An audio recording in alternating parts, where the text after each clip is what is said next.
top 5 des séries télé gars yi namoon nañ ko tey nag ñu dalal ci ndaanaan muy El Hadj Malick Seck ñu gën ko xam ci Mass Seck producteur. voilà ajaratu comme ni nga ko waxee rek tey dañu dalal Mass Seck moom mu nekk producteur nekk en même temps tamit directeur artistique si benn local bu nekk fi à côté.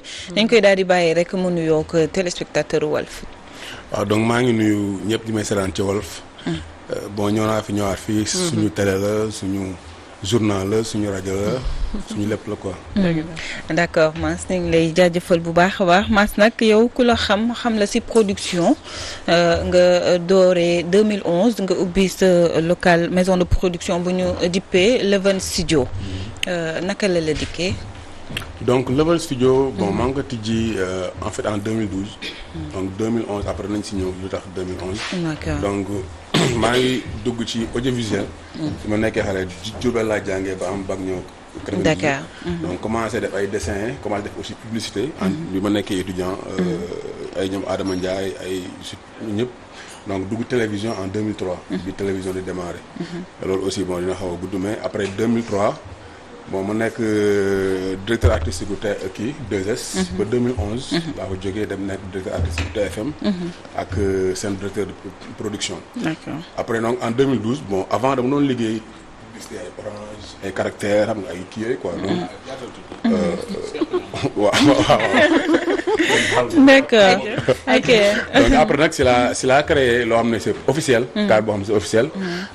mu nekk Level Studio pour mu mën a am sama numéro yaag yooyu xam nga di def nag de façon vraiment officielle pour mën a am marché yu gën a mag quoi. d'accord ginnaaw Level Studio gisoon nañ tamit nga ñu doon gis tamit ay benn bande annonce boo xamante ne nii 2011 la woon. nga defoon pilote bi premier épisode mais après suite bi kenn xamul fan la mujje. waaw donc loolu mi ngi tuddoon Division X Dakar xam nga en 2011. en fait boo xoolee série yi benn série lañ moo fi amoon mooy Un café avec. et à l'époque ñu ngi ko doon ñoom ñu ko tourné ci caméra Sony tu vois HDV donc bi caméra Canon yi génnee. notamment 7D moo ñi caméraman nañ ko xam ne am na ay 5D ak yooyu. waaw donc loolu. waaw donc loolu. ça va comme expliqué waaw. qualité bi mu am. ak li ñuy wax ndox mi muy génne. da doon joxe cinéma donc si la décidé nag defar série. mais à l'époque ñu ko doon utiliser publicité parce que caméra bi doon woon jël son. moo tax ñëpp dañu doon tourner rek pour publicité yi affaire yu ndaw quoi après son bi dañ ko kii man maa njëkk a jël caméra boobu tourner si. après jël son bi def ko en post-production c'est-à-dire ma doublé ko. tu vois après nag bon le gars yi commencé def 7D kii quoi donc ma defee série boobu en 2011 ma defar lu ñuy wax pilote bi. mooy épisode 1. waaw mën nañu wax sa épisode 0 après pour autre producteur. parce que xam naa ne mu bëggoon def. idée bi c'était comme les experts. wala Criminal Minds. mooy Division X xam nga. loolu yëpp en fait ay xeetu. série policière la. waaw mais bu si nekk dafa am lu lay wutale ak sa morom. mooy bii waa FBI la mais bii dañuy wax lu ñu profiler ay nit ñoo xam ne dañoo am feebar xel di reye man bii nu ma koy defee ba mu nduroog loo xam ne ñun rek la ñu ndurool quoi. réalité Sénégal waaw donc si laa jël sama kiiwu expert division expert mais ma boole si koo xam ne day def lu ñuy wax science endogène. mooy xam-xam bi nga xam ne. mënuñu ko natt ci science. xam nga science. ordinateur biologie affaire yooyu yëpp dañ koy natt mais ñun tey kenn mën nañ dañ la korte mais doo xam fan la jaar comprendre kenn mën nañ ne am na loo xam ne def na la ko liggéey na la mais doo xam mais pourtant dafa am jeexital sa yaram dafa am jeexital sa deret donc énergie la donc ma jël koo xam ne dafa xam-xam dafa màcc ci loolu boole ko science mu léegi muy science ak mystique. léegi loolu nag moo jaaxaloon ñu bëri. notamment tubaab bi. parce que moo ko defee en 2012 dafa am ku fi ñëwoon benn producteur ivoirien ñu boole ko ak man mu xool ko léegi bon bi mu demee moo ko wax waa Canal. après nag c'est la am problème. ba bon mujjul dem parce que après dama mujjee Canal ci procès quoi. c'est d'accord. léegi yow li nga expliqué nii comme. waaye dañuy nekk ñoo xamante ne bi ñuy def enquête la jóg yooyu nga boole. waaw ak kuy gisaane daal waaw mais loolu comme c'est comme film boobu. Mœurs. non pas Mœurs. waxuma Mœurs man ah. expliqué non dafa am benn film kii boo xam ne CBI la gars yi di kii sax du ñu wax FBI mais CBI. dafa am benn waay bu ci rek bu ñuy wax Diène façon boobu nga xam li ngay expliquer nii loolu lay jouer ci biir kii bi maanaam. dañuy wax médium la affaire yi. xam nga mentaliste. voilà médium. waaw médium la voilà moom loolu lay kii criminel aussi seen benn élément. donc loolu. non c'est que ma yeggale parce que dama la bëgg wax ne la. loolu du lu bees loo xamante ne bi yow da nga ko créé mais c'est que lu déjà lu nekkoon. ba mais film bi kii 2011 mbasa. non may ko waaw donc moom en fait li mu wax nii. mën nañ koo dégg. waaw mais da ngay xam ne. li ñu wax ne yow sa mentaliste nga wax. gis nga faj am na mais boo duggee dañ naan la lii de waa orthopédie ñoo ko mën a faj. lii de ñu ne la waa chimie ñoo ko mën a faj. donc munoo jël nga ne mystique gu Sénégal mystique Afrique yëpp dafa bokk parce que mentaliste en fait li ñuy wax médium. effectivement am na si histoire médiévale parce que médium boobu histoire médiévale la c'est-à-dire tubaab yi. am na ñoo xam ne bu ñuy seet or wala diamant wala pétrole dafa am xeer wala benn affaire bu ñu yor ba def tic tic. loolu ça n'a rien à voir ak ñun suñu forme de mystique.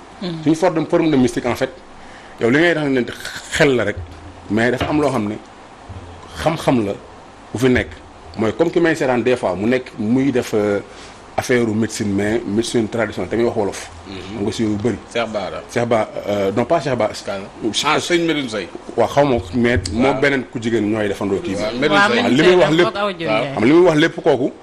bu ñu nattoon xam-xamam. ci diplôme tubaab mën nañ ko jox rôle kii docteur. mais niñ koy waxee moo bokkul. mooy li ma lay wax nii. du médium c'est-à-dire da ngay ñëw nga xool nit ki comme si criminellement nit. nga mën a gis à travers moom ay doxalinam waxinam ak yooyu wala li laaya nga xam non c'est parce que tey mën nga ne ok lan moo tax nit ki ñoo xam ndax dafa dee dañ ko rey naturellement wala dañ ko rey boog wala dafa dee naturel. autopsie. ñu ne la ok xam nga autopsie la tubaab. ñu ne la ñun ci suñu cosaan am na ñoo xam ne dinañ baaxoo bu ñu jëlee yàpp wala deret koo xam ne. ni mu deewee génnee àdduna nekkul noo xam ne ni yàlla moo ko teg wala ay fanam moom moo jeex nga teg ko ci yoon boo xam ne dafa nekk lu ñuy wax célébé yoon am waxtu boo xam ne am na ay baaxoñ yuy ñëw baaxoñ yooyu am na si baaxoñ yi benn boo xam ne moom moo nekk ceefu baaxoñ yi te du génn tout le temps mais kooku xam na ko xam nga loolu looy mën a jàpp la. te kooku du laal yàpp boobu noonu. n'est-ce pas donc bu nekkee da nga ko jaxase kooku nga xam ne moom mooy liggéey loolu moom day ñëw ne kii reyuñu ko kii dañu ko rey wala kii reyuñu ko. xam nga kon bokkul ak mentaliste. bokkul ak lu ñuy wax profiler mooy ki nekk si esprit kii. donc loolu moo tax lu leen wutale. waaw moom laa la expliquer. c'est-à-dire mentaliste. saa yow comprendre. non yow yaa comprendre wul de. yow moom yaay nelaw. waa ji daf lay tëgg linjaan tëgg na la linjaan ba noppi lu leen wutale. non après man waxuma pour yow. mais damay wax non mais sénégalais yi la ñuy wax. waaw kay léegi man tamit li ma lay wax ni c'est pour les sénégalais. waaw loolu lu leen wutale. waaw li leen wutale moom laa la expliquer ba mu jeex. xam nga après je pense que su ma si dellusiwaatee. non li nga expliqué daal dafa non peut-être leerul si yow. yow yaa bëgg a jël médium yi nga yamale leen fii. yaa ngi dégg nga jël fële nga expliquer leneen. mais domaine yooyu nga xamante ni bi moom nga wax booy seetaan film médium yi dañuy dugg ci genre boobu yëpp dañ ciy dugg. waaw léegi bu leen wutal limite ne fii lañ yem. waaw neel yow lii nga ci xam. déedéet xam nga tey mi ngi nduróog Sandiogou. waaw gis nga dafa am ku tudd professeur Bodossou. sama yaay tere na ma lekk gerte. professeur Bodossou. gis moo tax may làqatu ba tey. professeur Bodossou pour ma eggale. moom moo def benn genre hôpital boo xam ne mi ngi nekk Fatick. n'est-ce pas. donc dafay boole médecine traditionnelle ak moom médecin la. médecine traditionnelle ak médecine moderne n'est-ce pas. donc moom boo ko déggee mu wax ak recherche ma def. am na loo xam ne nii ñaar la. mooy le monde visible. et invisible. le monde quantifiable. ak le monde invisible. boo xam ne il n'est pas quantifiable. donc nit dañ ko defar si loo xam ne nii de mën nga ko jàpp ak loo xam ne nag kenn mën nga ko jàpp léegi tubaab bi moom mooy tax nga feebar am loola métti ñóbbu la scanner mu ne la non man de gis ñu fi dara. te pourtant yow yaa ngi yëg métti. maintenant loolu dafay impliquer loo xam ne nii lu ñuy wax énergie la lu ñuy wax leneen la ay fluide ak yooyu. léegi kooku xam nga ki jàng médecine. waaw ñu jox ko ay kii.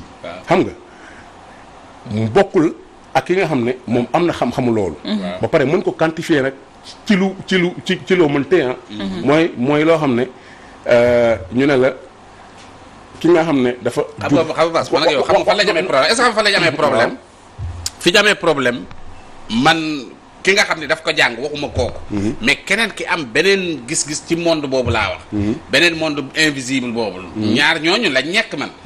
dañu nekk ci ki nga xam ni kii bu dee ci pajum bu nekkee tey ci kii la maanaam ñi nga xam ne dañ lay xool xam ni am na lu ne ci yow. que ni médium yi tamit noonu la.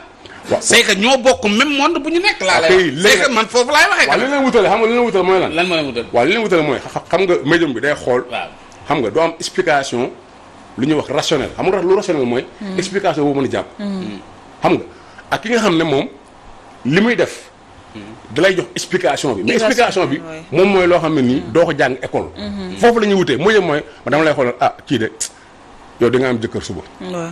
man léegi man mi nga xam ne du ma nekkul ma jëm lu ma jox la mu nekk science endogène. dama naan la.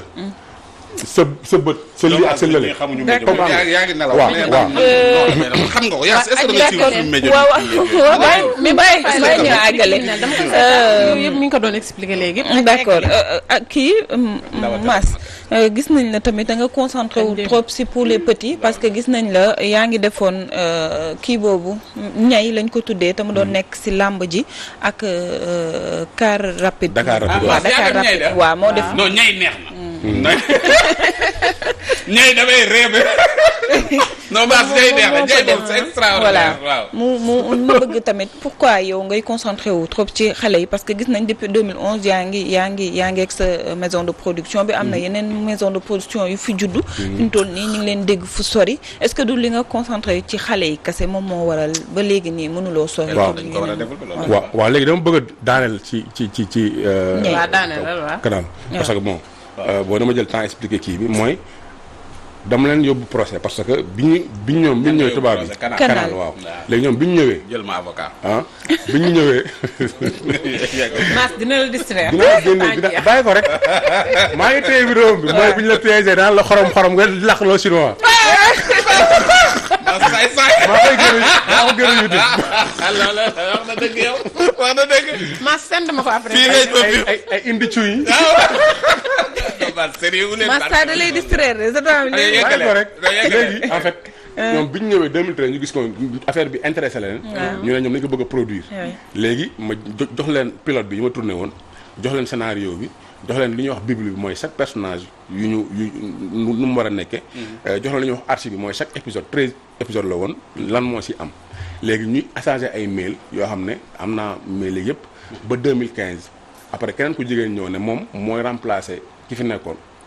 directeur artistique directeur production bu Canal Plus International la léegi bi defee loolu ma envoyé ko affaire yi encore mu confirmé na ma bon mail sax joxoon naa ko seen réalisateur après peut-être dina ko kii. ne ko bu dee mën na jàll bu dee. mu ne ma. ci dernier mail bu ñu échangé. donc je confirme que j'ai en charge le développement de votre série. loolu ci langage production mooy. ku yore développement ci série mooy engagé wu na verbalement ne que ñoom dañuy développer ci série. tu vois après dégguma leen. 2015 2019 ñu génne lu ñuy wax Saaxo Mangane Saaxo Mangane peut-être mën ngeen ko dégg. donc Saaxo Mangane ñu génne un duo mythique pour des enquêtes mystiques defal police boo xam ne nii. léegi damay joxe li ñu bokk parce que au-delà comme li mu wax ne affaire médium mystique bi dafa am yeneen. Saaxo Mangane police boo xam ne la ministre de l'intérieur moo ko créé te bi mu koy créé da ko créé pour essayer ko mooy police pilote. mooy comme épisode pilote. su ko essayé pare bu baaxee ñu doo ko def si yeneen kii man tamit xam nga jox naa sama document. sama police division X police pilote la boo xam ne nii buñ dañ koy essayé ki nga xam ne nii moom moo nekk chef police bi ñoom benn ku jigéen la mu nekk diplômé en criminologie man ki nga xam ne mooy chef police bi jigéen la diplômé en criminologie. ñoom ki nga xam ne moom mooy ku góor ki nga xam ne dafa bëgg jigéen bëgg affaire pistolet bëgg affaire dàqante ak yooyu noonu. ancien militaire la man tamit sama boss. ancien militaire la dafa bëgg jigéen pistolet xeex ak yooyu ki nga xam ne nii moom moo si gën a mag moom mooy biologiste bi moom mooy def tout ce qui est médecine légale dafay naan ba pare day tooñ ñoom aussi ñu tuddee ko tubaab muy naan day yor biologie bi tu vois ak koo xam ne nag moom dafay am lu muy gisaane comme ni kii waxee. waaw donc nan la yooyu yëpp mën a bokkee. alors que ñoom ñi ngi sama scénario. te ñoom bi ñuy ñëw dañoo dem jëli kéewu. donc yow da nga bëgg a wax dañ la plagier. non dañu ma plagier. te bi ñu ma plagier tamit. en fait du plagier rek mais kii la nu mu tuddati. Mass may ma tuuti Jacques bu dee procès verbal nga moom nga wax. non ay wala mais am na ay photo waaw mën na génne photo yi rek quoi. mais Jacques bu dee éléments yi mu la jox disponible nga waaw balancé wàlle ñu ko ñu xool. lan la ci kii. waaw donc kii moom moo nekk koo xam ne nii bon dafa am genre comme ni ngay wax affaire mystique quoi tu vois. extrait la. ci kii waaw extrait nañ ko xool. voilà kii bi ku ko gis xam ne lu riche la nag macha allah li tax nag amul continuité ba léegi da nga jàpp ni canal ñoom ñoo la baare est-ce que jéem nga dem procès wut avocat pour mu. waaw donc bi ñu ko génnee 98. 2018 bi mooy.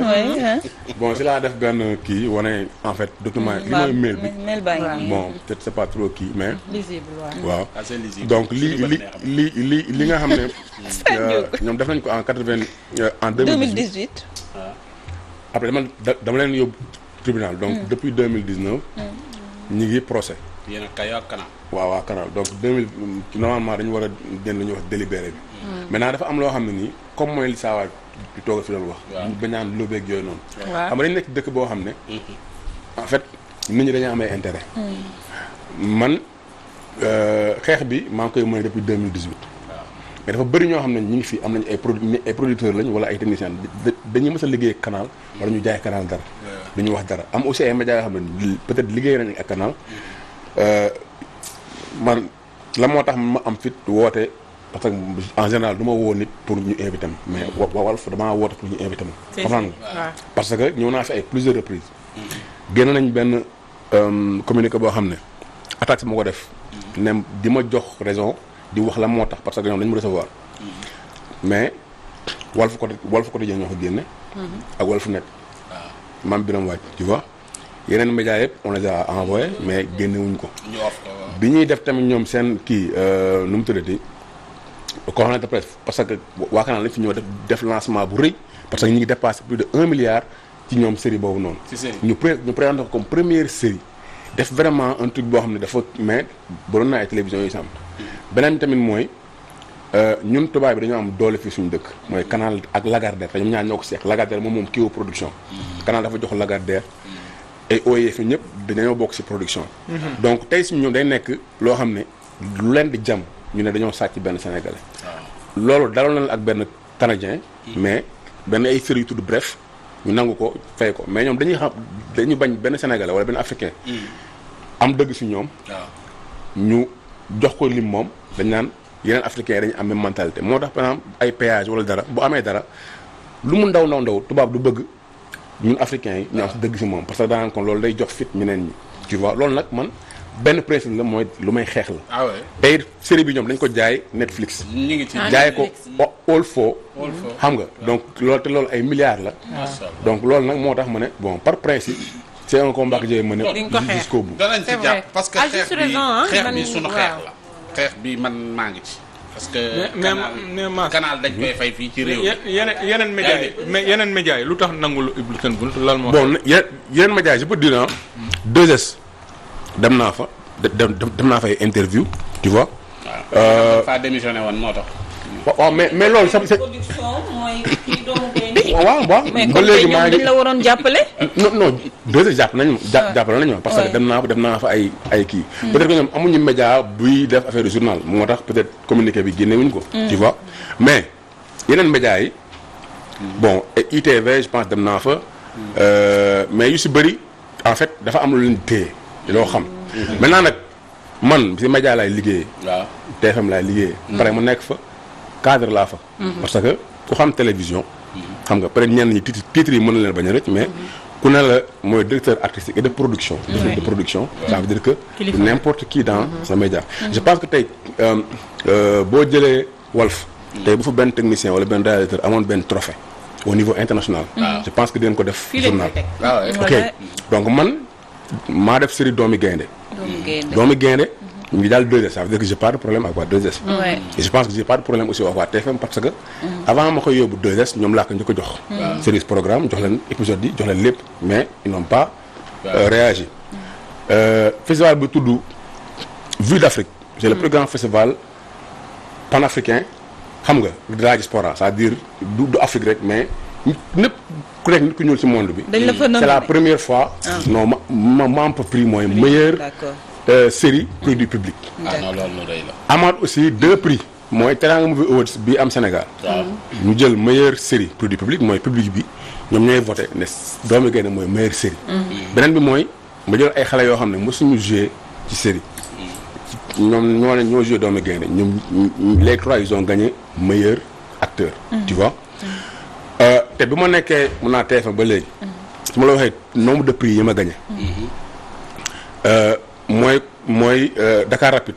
c'était un concours pitch mooy da ngay indi sa idée ku nekk taxaw wax pendant benn temps bu ndaw.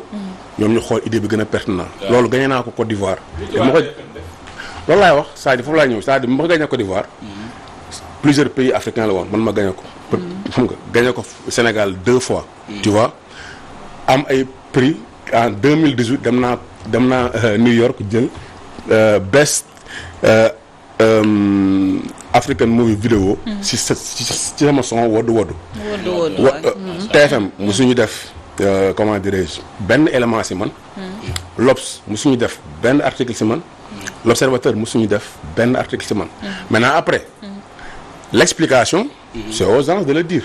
tu vois parce que man dama am une vie boo xam ne mooy je suis un artiste.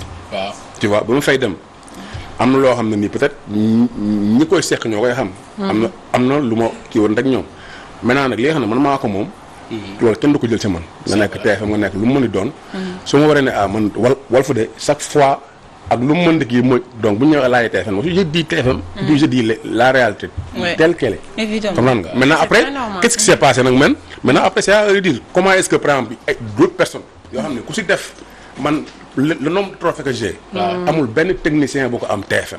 amul benn journaliste bu ko am TFM tey bu ñu jëlee chaque année bu ñu jëlee le trophée de meilleur kii là comment dirais-je reporter mooy l'association des reporters. des jeunes reporters chaque fois dañ ko defal élément vidéo defal ko élément jour. am na année boo xam ne nii j'avais gagné mooy en Côte d'Ivoire. ñu dajale ñëpp ñu am trophée ñoo xam ne nii ci année boobu noonu ñu rencontré Youssou. man j'étais pas dedans. tu vois maintenant après nag dafa am loo xam ne nii nit ki moo ko moomal mooy man damay liggéey xam naa sama liggéey. et ku gis sama parcours. xam nga xam ne kii li muy liggéey xam na ko xam na lu muy def. tu vois donc. dama am bac S3 mooy science yu gën a metti ci bac yi. tu vois def maths physique. def génie informatique électrique ak électronique. tu vois donc liggéeyee Sonatel liggéeyee aussi Sonacos ak Diourbel. nekk adjoint directeur chef service informatique man maay artiste maa bàyyi loolu mais li ma jàng. dama koy gisaat ci sama liggéey. tu vois mais baax na loolu baax d'actualité boo xam ne dafa leen interpellé yéen les producteurs boobu mooy cutis bi ñuy laaj jamono yi. mooy film yi am production yi ni mu demee ay nit di def yaramu nekk yooyu. direction de la cinématographie léegi la ne képp ki def diffusion léegi il faut nga am un cutis. actualité boobu yow en tant que producteur nan nga ko gisee. film Sénégal dem ba egg ci niveau boo xam ne léegi sax pour nga génnee ko léegi da ngay am problème parce que yi fi jot a xew ci infidèle ak cirque noir moo tax. waaw gis nga loolu je pense que bon Mame Matar moo ko wax de façon publique mais ñoom xamuñu réalité bi. c'est-à-dire dem nañ ñu waxtaan te associé wuñ ci producteurs yi. tu vois tey dafa am ñoom benn fonds bu tudd fonds FOPICA. centre de la cinématographie dafa ëmb aussi audiovisuel. tey ñu nekk fii ñan nit ak yan série la ñu xam mooy série yi ñuy produire. pour télé beeg YouTube yi. tu vois affaire cinéma. yan film cinéma ngeen xam. xamoon Sénégal 2020 ak 2021. bi yan Sénégal sax il n'a même pas produit de long métrage. nan la ñuy defee chaque année ñu joxe 1 milliard. 1 milliard yooyu yow joxoo ko producteurs yi comme ay ñu mel ne ñun ak yeneen boy yi. ku si nekk ñoom saa ñëw xam nga. parce que ñoom te dañuy def produit yoo xam ne gars yi dañu leen xam. ay ndogal ak yooyu. nga war a jàppale pour ñu. léegi yow joxoon nit ki xaalis. et puis tu viens lui imposer. ce qu'il doit faire ku si nekk yaa ngi. xaalis yooyu noonu. non xam kutis la moo tax mënul nekk. non baaxul sax. xam la moo tax mënul nekk. day bari ñoom waaw c'est-à-dire amuñu légitimité bi. amuñu légitimité bi mooy ñoom mën naa am na ay loi yoo xam ne nii dafay kii mais am na légitimité maintenant ma ñëw si affaire xale yi moo jeex da ngay chuter rek ci loolu waaw rapidement maa leen di gërëm maa jigéen il faut nga war maas parce que maas xam na ci lu bëri te ba pare yow yaa ngi gagné parce que yow de préférence vidéo ngay dugal sa ay vidéo Dakar Rapide waaw yooyu Orange moo koy produire Orange moo koy produire ok d'accord donc dañuy lok coproduction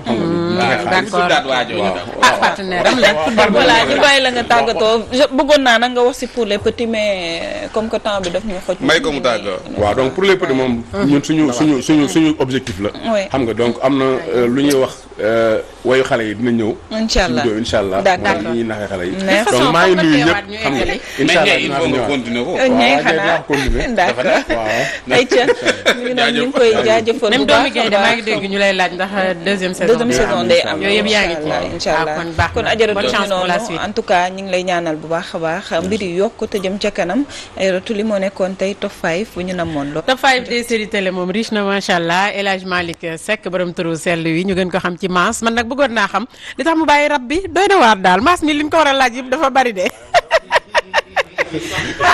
voilà. yow li nga bëgg a laaj partenaires yi dellu si waat